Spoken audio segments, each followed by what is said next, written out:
Welcome to the Charter Oak Chess Club's YouTube channel. In today's video, we're going to be going over a game between Mikhail Botvinnik with the white pieces and Salo Flohr with the black pieces. It's Botvinnik's move, and he finds a great one. Pause the video and see if you can find it. So the move is pawn to c5. And it's one of those moves that doesn't make sense the first time you see it, unless you understand the positional ideas behind it. So first, what is an outpost? There are many definitions for an outpost, but this is my favorite. An outpost is any square that cannot ever be attacked by an enemy pawn. So most of the time when we think of an outpost, we think of a square that is safe, that we put our knight in, and we make sure that one of our pawns is defending that knight so that the opponent can't take it. So let's look at an example right now. So d5 is the outpost in this game between Judith Polgar and Vichy Anand. So Judith has found a spot for her knight where none of the black pawns here can ever attack it, right? This pawn is a backwards pawn, it can't move. This pawn over here has already passed the knight, and on the c-file there are no more pawns left. So no pawn will ever be able to kick this knight out of this square.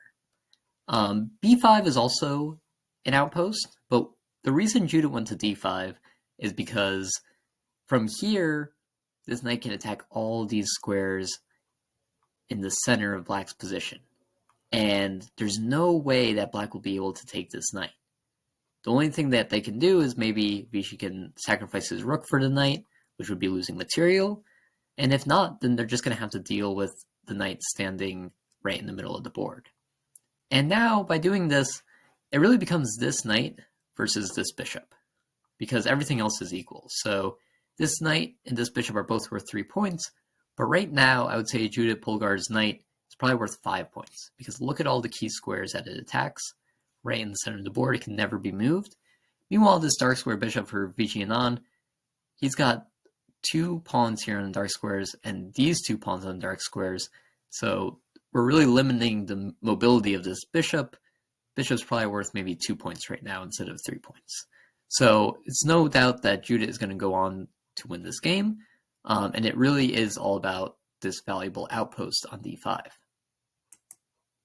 So now that we know what an outpost is, we can start to look for the outposts in this position.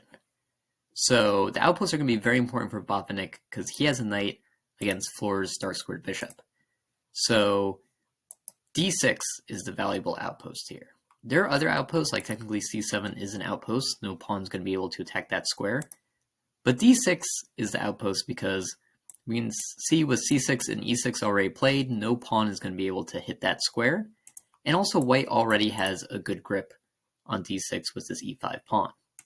The problem that Botvinnik had in this game is, how does this knight magically get to d6? Because Flohr has done a good job of blocking e4 and b5, which would be the 2 routes that the knight would take on its way to landing on d6.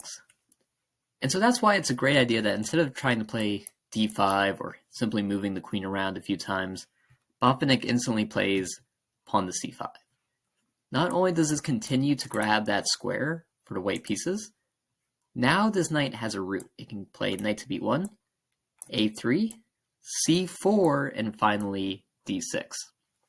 So by moving that pawn, we free up that extra square that we needed, we block the queen from attacking a3, and we support the d6 square for the knight. So a few more moves are played, and we can see how Flohr is bringing his bishop back because he already knows where that knight is going and how destructive that knight's going to be. So the knight already hitting the rook, hitting this square where another rook would have loved to go. Just really making it hard to play on the back rank with the rooks because that knight is there. And so what happened is Flohr eventually has to take the knight. And when that happens, he gets rid of the problem of the outpost and the knight, but now he creates another problem, which is this passed pawn. So now, again, this rook is going to be forced to guard against this pawn coming in, and we can see how black's pieces are really playing defense.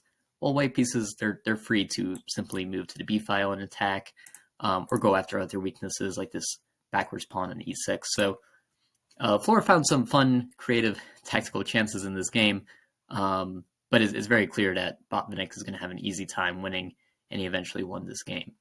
So this idea of the outpost, a square where no other enemy pawn can attack, is going to be very important whenever we're playing with knights, or if our opponent has knights and we have the bishop, we want to get rid of pawns, we want to protect the outpost, we want to think before we move these pawns up to protect any outpost squares, because almost every time when you're moving pawns, you're going to create outposts for your opponent.